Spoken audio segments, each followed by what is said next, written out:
성질 급한 놈들은 벌써 부하가 돼가지고 올챙이로서 물속을 헤엄치며 다니고 있다는 보도가 있었고 화면으로 저도 봤습니다. 성도 여러분, 쇠법입니다.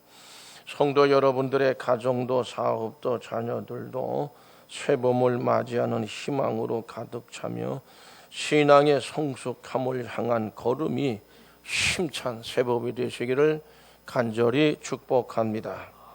성도 여러분, 이스라엘이 가나안 땅에 들어간 후에 그들이 여호와를 섬기면서 율법을 또 말씀을 잘 지키고 계명을 규례를 잘 지키고 순종할 때에는 하나님께서 축복을 주셔서 복을 받고 행복한 삶을 누릴 수가 있지만은 불순종할 때는 축복의 땅, 가나안 땅입니다.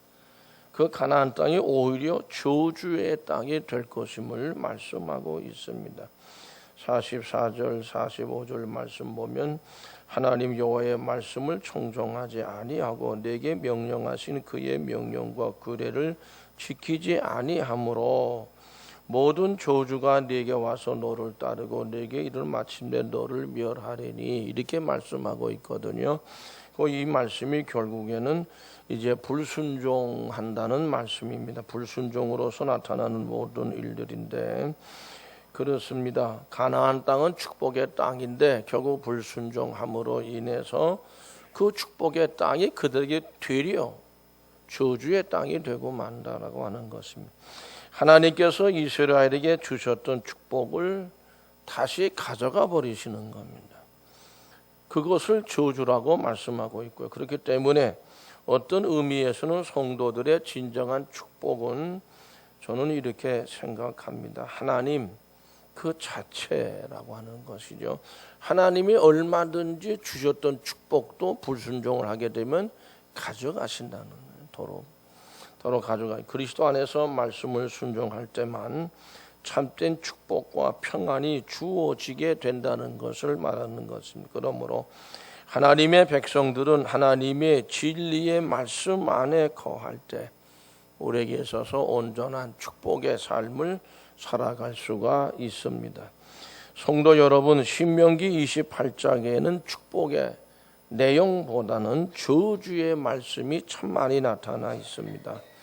이런 말씀을 보다 보면 우리가 믿는 하나님은 축복하시기보다는 저주를 더 많이 내리시는 분이라고 생각이 들 수가 있습니다. 그러나 신명기 28장에서의 교훈은 하나님께 불순종하는 것을 경계하는 겁니다.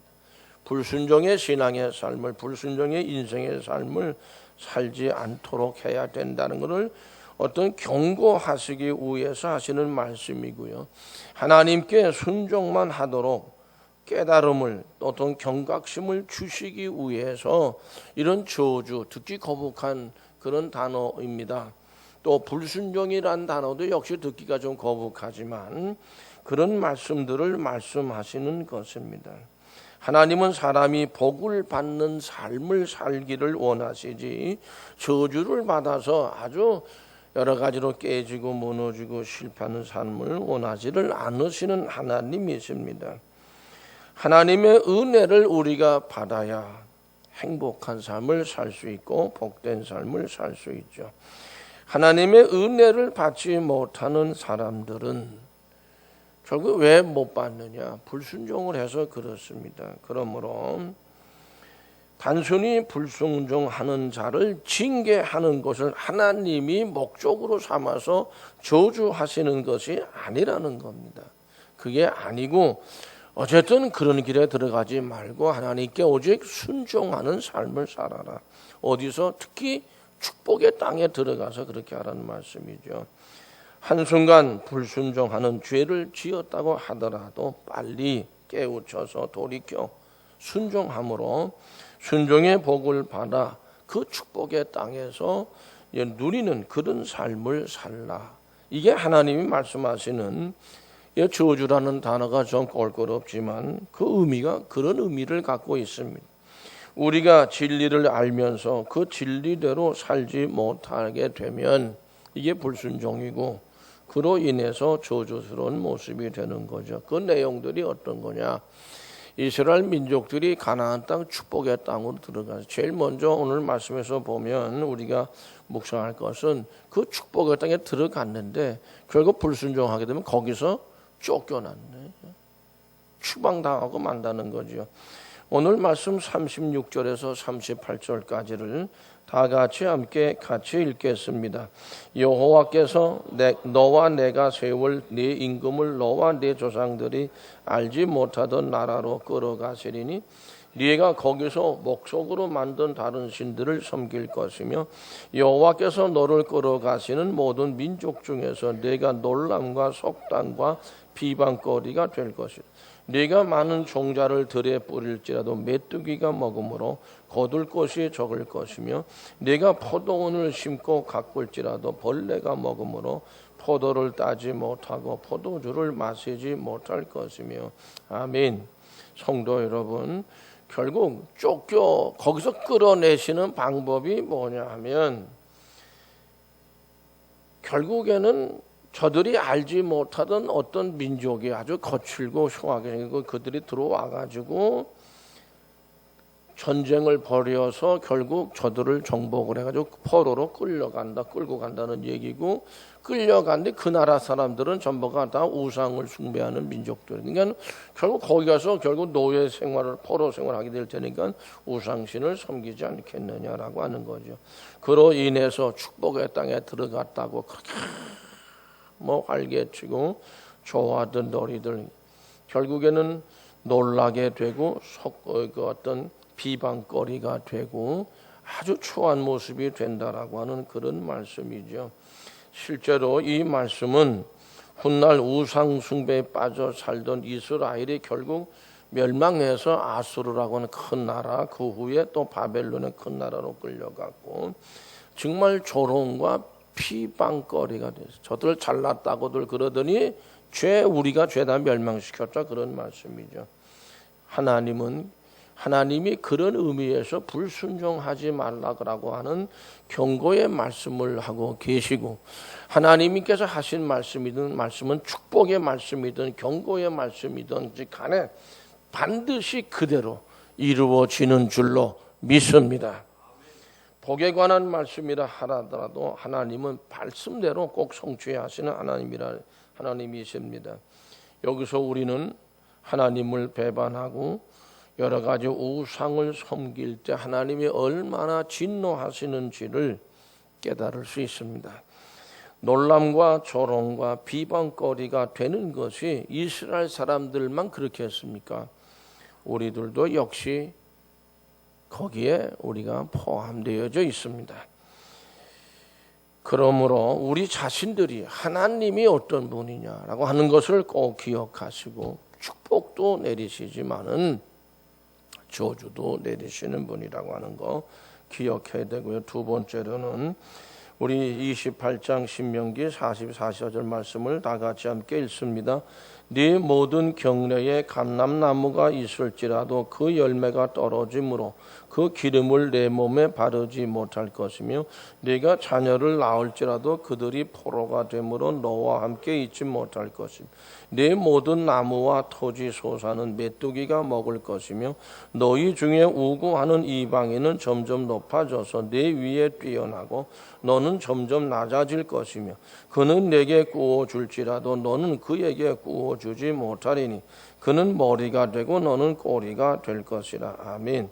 성도 여러분, 사람이 행복한 것은 자신이 땀 흘린 대가, 아주 고생했다 하더라도 수고하고 땀을 흘리고 해서 어떤 열매를 맛볼 때 그게 우리들의 행복이라고 생각이 되는데요. 반면에 자기 자신이 열심히 일하고 땀을 흘렸음에도 불구하고 그 열매를 맛보지 못하게 되면 그건 불행이죠. 왜 이렇게 되느냐? 불순종함으로 결국 그것이 하나님이 주시는 저주로 말씀하고 있습니다. 자신이 하는 일의 모든 일의 수고와 노력이 다 허사로 돌아가는, 하나님이 그 불순종하는 자들에게는 그렇게 하시겠다는 거죠. 많이 심었는데도 거두어 드리는 것이 없습니다. 또 적군의 침략이 있어가지고 수확은 많이 했는데 죄의 탈취를 당합니다. 하나님께서 불순종하는 자들에게 하늘을 닫아버려서 비를 내리지 않게 합니다. 기근이 드는 것이죠. 비는 사람이 내리는 것이 아니라 하나님이 내리시는 겁니다. 하나님 성도 여러분, 하나님께서는 심은 대로 거두게 하시는 분이신데 순종으로 심으면 축복으로, 또 불순종으로 심으면 하나님은 저주로 내리십니다. 하나님께서 모든 것을 다 섭리해 주시면 먹을 것 뭐 다 없어도 광야에서 하늘에서 만나와 메추라기를 불어주셔서 배부르게 먹도록 하셨습니다. 거친 광야길에서 불기둥과 구름기둥의 보호가 있었습니다. 홍해바다도 하나님이 섬잘 갈라졌고 요단강도 다 갈라지게 하셨습니다. 그러나 불순종하면 아무리 많이 심어도 거두는 것이 없게 된다. 모든 나무와 토지의 소산을 뭔가 조금 남았다 하더라도 메뚜기가 다 먹어버리게 하시는 하나님이십니다. 하나님은 미물인 벌레나 곤충까지도 사용하셔서 그들을 저주하신다는 것이죠. 하나님께 저주받은 사람이나 민족에게는 고통만 있을 뿐입니다. 그들은 삶에서 모든 것이 어때요? 다 열매가 없고 열매가 좀 있어도 어떤 그 메뚜기 것들이 와서 다 갉아먹지요. 그러니까 이게 모든 그 삶이 실패의 삶이라고 할 수밖에 없다라고 하는 것입니다. 세 번째로는 우리 이방인들, 원래는 이스라엘 사람들이 머리였었어요. 근데 이제 이방인들이 머리로 가고 이스라엘 민족들이 꼬리로 간다는 이런 말씀을 말씀하셨습니다. 43절에서 46절 말씀을 다 같이 읽어보실까요? 너희 중에 우고하는 이방인은 점점 높아져서 네 위에 뛰어나고 너는 점점 낮아질 것이며 그는 내게 구워줄지라도 너는 그에게 구워주지 못하리니 그는 머리가 되고 너는 꼬리가 될 것이라. 네가 네 하나님 여호와의 말씀을 청종하지 아니하고 네게 명령하신 그의 명령과 규례를 지키지 아니하므로 이 모든 저주가 네게 와서 너를 따르고 네게 이르러 마침내 너를 멸하리니 이 모든 저주가 너와 네 자손에게 영원히 있어서 표징과 훈계가 되리라. 아멘. 하나님의 말씀에 순종하지 않으면, 불순종하게 되면 이스라엘 백성은 점점 낮아져요. 나중에 꼬리가 된다. 어디서부터 꼬리가 내려가요? 머리였었어요. 근데 꼬리가, 하나님께서 그렇게 저주하셔서 그렇게 되는 겁니다. 원래 이스라엘이 이방인들에게 은혜를 베풀며 살았는데 이게 역전이 된 거예요. 뒤집어진 겁니다. 이방인들이 오히려 이스라엘 사람들에게, 그러니까 이스라엘 사람들이 결국 이방인들에게 빌붙어서 양식 얻어다가 먹고 산다는 그런 모습으로 전락을 하게 됐다라고 하는 것이죠. 성도 여러분, 우리나라도 그렇습니다. 북한이 말이죠. 1970년대에 중국보다 잘 살았어요? 못 살았어요? 북한이 저게 원래 그 중국보다 더 잘 살았습니다. 1970년대에. 중국 사람들이 양식을 얻으러 북한으로 들어갔다고. 지금은 뭐 맨 중국 가서 쌀 얻으러 들어가고 뭐 이것저것 얻으러 들어가게. 이게 역전이 된 거예요. 파키스탄 나라도 제가 아는 데는 그렇고요. 아르헨티나 이 나라들 다 잘 살던 나라. 우리보다도 훨씬 다 잘 살았습니다. 지금은 다 이게 뒤집어졌습니다. 이스라엘은 실제로 아수르, 바벨론, 로마 등 이방 민족에게 결국 식민지 생활을 했어요. 이게 전부 다 불순종으로 인해서 이루어진 결과라고 하는 것이죠. 하나님은 때로 불순종하는 자들이 믿지 않는 세상 사람들에 의해서 괴롭힘을 당하게 만드시는 경우가 있어요. 그 왜 그렇습니까? 불순종으로 인해서 하나님 자녀들이 어떻게 해요? 결국 그들의 신분에 맞지 않는 그런 삶이 되어줄 수밖에 없다는 거죠.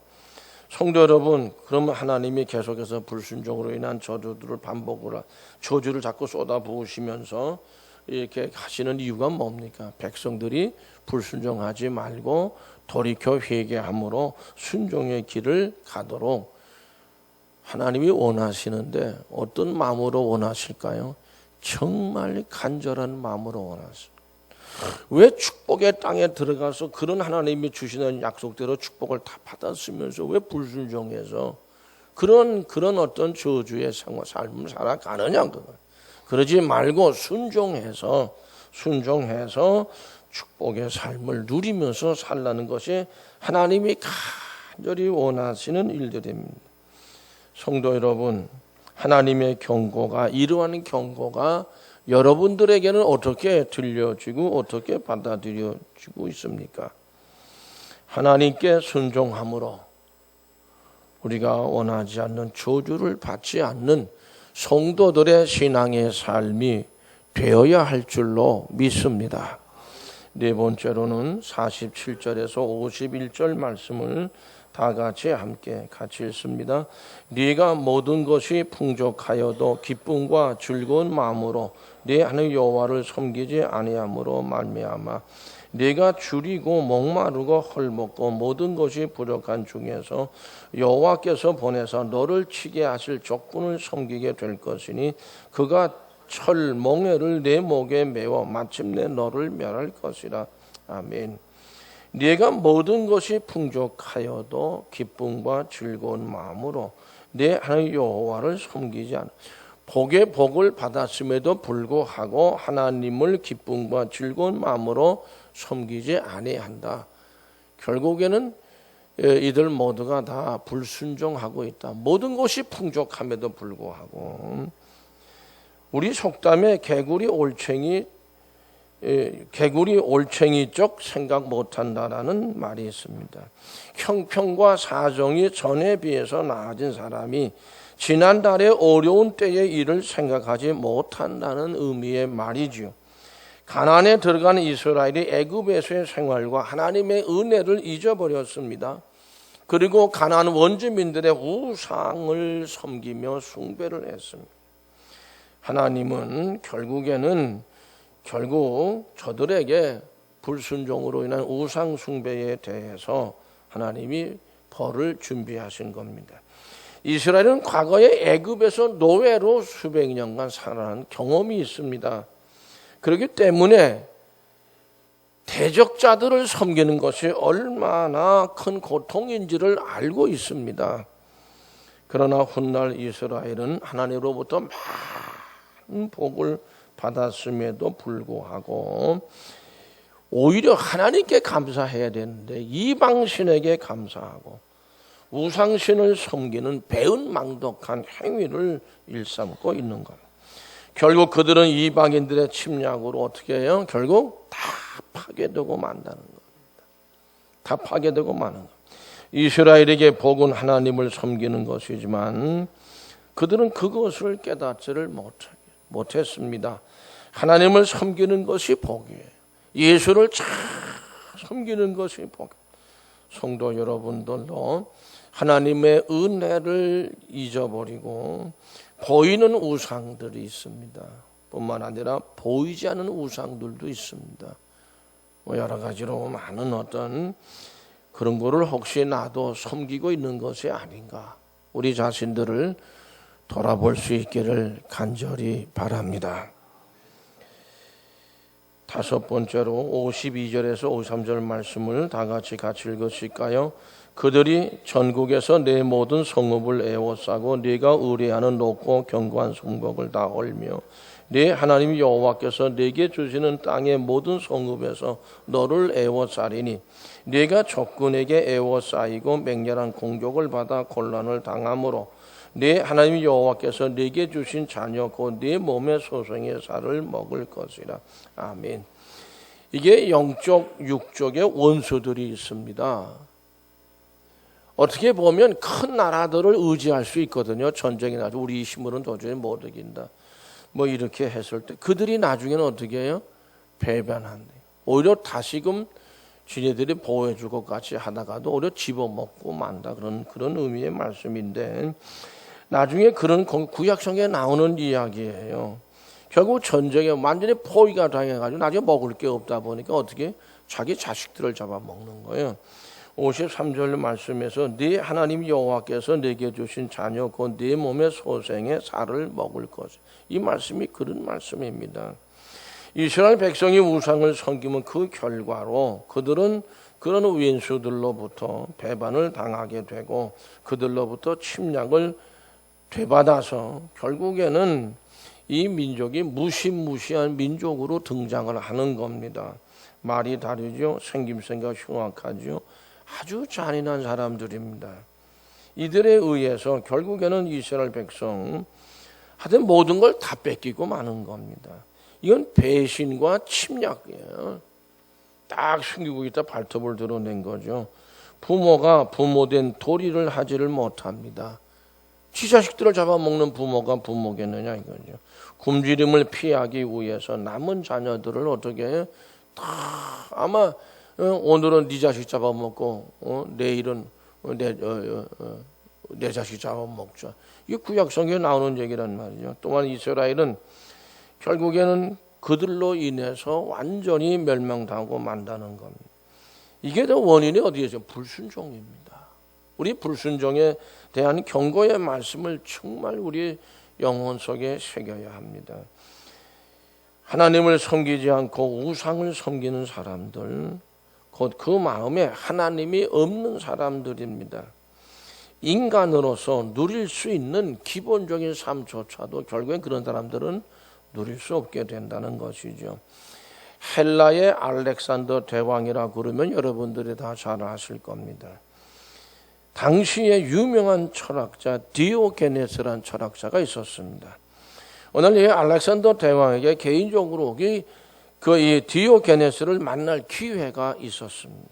그때 이 알렉산더가 왕이 너무 기쁜 나머지 디오게네스 선생님, 당신은 나의 위대한 스승이십니다. 저는 당신의 제자입니다. 저는 당신을 평생 따를 겁니다. 당신 말만 듣고 따르겠다는 이런 말을 큰 소리로 외치면서 약속을 했습니다. 그때 이 디오게네스는 자신의 말을 충실히 따르겠다는 이 알렉산더 왕에게 물고기 2마리를 줬다. 그리고 앞으로 이 물고기 2마리를 2주간 동안 당신의 호주머니에 넣고 다니시오. 좀 괴상망측한 얘기를 했습니다. 이 알렉산더가 이게 무슨 소리입니까 하면서 냄새 나는 비린내 나는 물고기를 우리 보고 하려도 그거 못해요. 사실 이거를 2주나 가지고 다니라니요. 이게 도대체 무슨 말씀입니까? 저는 못합니다. 아주 단호히 그래. 뭐 여기에 앉아있는 여러분들이나 저는 아마 우리들도 못한다고 그럴 거예요. 그걸 어떻게 비린하는 거를 말이죠 가지고 다니겠느냐고. 그때 이 디오게네스가 당신은 그토록 나를 존경한다고 했고 앞으로도 나를 따르겠다고 말하지 않았습니까? 나에 대한 당신의 존경심이 이까지 냄새 나는 2마리 생선만도 못한 겁니까? 되물었다는 거예요. 성도 여러분, 하나님의 말씀에 순종한다고 하는 거 어떤 의미로 받아들였습니까? 하나님의 명령과 규례입니다. 경고의 말씀입니다. 우리도 조금만 불편하면 하나님을 향한 나의 약속을 벗어 던지지는 않았는지 한번 돌아보시겠습니까? 그리스도인에게 있어서 순종은 받아들이기가 그렇게 쉽지 않습니다. 어렵습니다. 좋은 일, 편한 일, 내가 원하는 일, 내가 하고 싶은 일 그렇게 순종합니다. 근데 진실한 의미에 참 순종이겠는가라고 하는 것이죠. 어렵습니다. 힘듭니다. 하기 싫습니다. 내 머리로 이해 못할 일입니다. 마음에 들지 않습니다. 그럼에도 하나님 말씀이기 때문에 하나님의 일이기 때문에 순종하겠습니다. 이게 참다운 순종 아니겠습니까? 내 생각, 내 뜻대로 어렵고 힘든 상황에서 순종할 때 하나님은 나를 최선으로 이끌어 가시는 거죠. 최고의. 이스라엘 백성은 그렇게 끌어왔어요. 그래서 가나안 땅에 들어가게 하신 거예요. 하나님께서. 힘든 일이라 할지라도 그 일을 기꺼이 받아들이고 순종할 때 하나님이 기뻐하십니다. 순종함을 통한 하나님의 돕는 손길을 체험하며 살아가는 우리 모든 그리스도인들이 참견이 되어야 할 줄로 믿습니다. 성도 여러분, 오늘 말씀을 통해서 우리는 순종해야 한다는 사실을 뼈저리게 느껴야 한다고 저는 생각합니다. 하나님 말씀은 어쨌든 내가 순종해야 되는구나 뼈저리게 느끼는 이런 은혜가 함께 하시기를 바랍니다. 근데 성경을 통해서 보면 순종을 택한 사람들보다 불순종을 택한 사람이나 민족이 더 많았다는 것을 성경을 읽어보면 우리가 압니다. 더 불순종한 사람들이 더 많습니다. 순종한 사람보다. 그만큼 순종이 어렵다. 이게. 청주에서 목회할 때 신앙이 그렇게 좋았어요. 근데 지독한 불교 집안의 그 아들하고 아마 좋아지는 것 같죠. 가서 전도하면 된다. 이런 마음 가지고 결혼했어요. 20년이 넘도록요. 진짜 그런 고생이 교회는 한 번도 못 갔어요. 20년이 넘도록. 그리고 절에 끌려다니고 무당 구판 따라다니고. 그 뭐 시어머니가 그렇고 나 그 집안이 그런 집안이 말도 못한다. 단 하루도 울지 않는 경우가 없었다. 그런 사람은 왜 꼭 하필 꼭 나보고 와서 얘기하세요. 결단하세요. 결단해야지 도리 없어 이거. 근데 남동생이요. 나중에 얘기지만 어쨌든 그래가지고 나중에 이 사람이 막 결단했어요. 무당 구판도 안 가고 절에도 안 따라다니고 이제는 뭐 제사 음식 만들려고 안 하겠다고 대들고 하도 시어머니한테 막 대든 거야. 난 크리스찬이고 예수 믿는 사람이니 난 지금까지 따라와 순종했는데 이제 더 이상 내가 죽게 생겼다고. 이 얘기를 줄이면 근데 나중에는 그렇게 피 터지는 영적 싸움을 했는데 나중에 어떻게 했는지 아세요? 결국 시어머니 교회 따라 나왔어요. 그리고 가슴을 치는 거예요. 자기가 그렇게 고생해. 네? 어쨌든 하나님의 역사가 일어나긴 일어났지만 근데 그 동생이요. 나 중간에요. 앞이 안 보이게 돼서 남동생이. 이 남동생도 이게 엉터리 신앙생활 하고 교회를 안 나 다 집어치고 그렇게 결국에 나중에는요. 이 누나가 동생 문제도 내 책임이다. 그렇게 피 눈물을 흘리며 동생 기도하는데 나중에 눈이 열렸어요. 결론적으로 얘기하면 나중에 그 사람은 목사 됐어요. 저 음성 쪽에 사는 사람이었는데 그 남동생이 목사 됐다. 순종이 어렵습니다. 쉽지 않습니다. 진리의 말씀 안에 거할 때 아까 말씀드린 대로 우리의 삶을 신앙생활 온전히 할 수 있습니다. 온전한 순종입니다. 옳고 그른 것을 영적으로 분별하고 순종할 수 있는 믿음을 구하는 저와 여러분들이 되시기를 축복합니다. 기도하시겠습니다.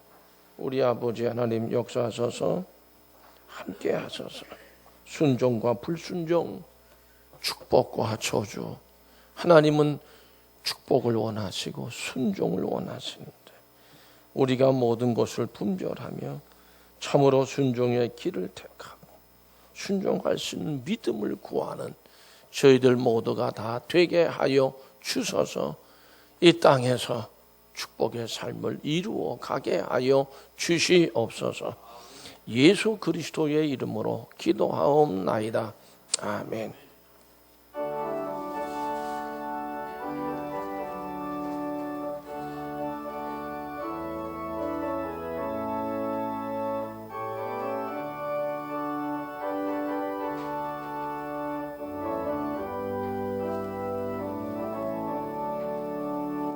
예수를 나의 구주 삼고 성령과 피로써 거듭나니 이 세상에서 내 영혼이 하늘의 영광 누리도다.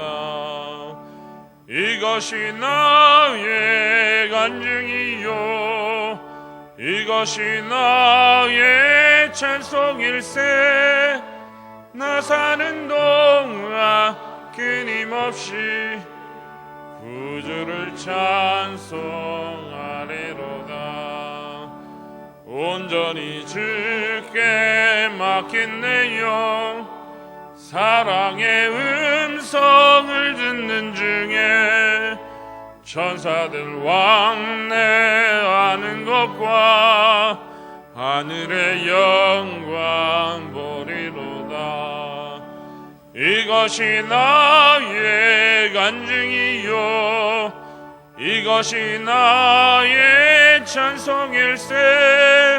나 사는 동안 끊임없이 그 주를 찬송하리로다. 주 안에 기쁨 누림으로 마음의 풍랑이 잔잔하니 세상과 나는 간 곳 없고 구속한 주만 보이도다. 이것이 나의 간증이요 이것이 나의 찬송일세. 나 사는 동안 끊임없이 그 주를 찬송하리로다.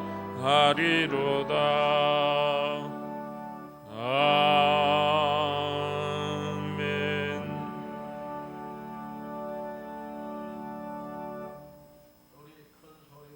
다 같이 함께 우리 따라서 해주실까요? 온전한 순종의 삶을 삽시다. 다시 한번 온전한 순종의 삶을 삽시다. 우리 같이 고백하시면서 성도의 교제를 나누십니다. 온전한 순종의 삶을 살겠습니다. 우리 이 근처에 오셨다가 우리 교회 오늘 예배에 처음 참여분 계시면 손들어 표해 주실까요? 예, 뜨거운 박수로 우리 같이 함께 환영하시겠습니다. 우리 이 한 주간 하나님께서 정말 온전한 순종의 삶으로 인도해 주시는 복된 한 주간 되시기를 간절히 기원합니다.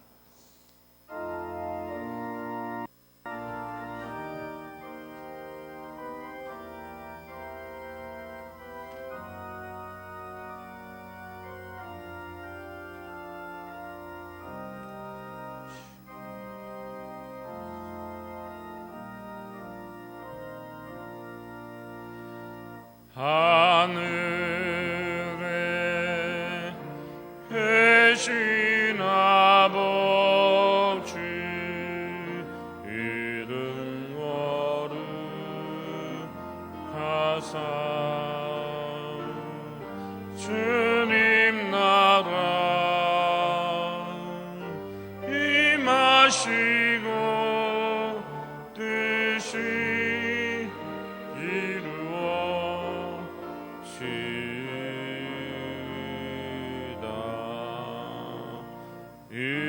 일용할 양식 주시고 우리들의 큰 죄 다 용서하옵시며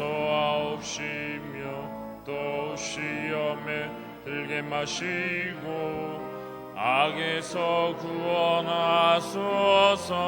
대개 주의 나라 주의 권세 주의 영광 영원히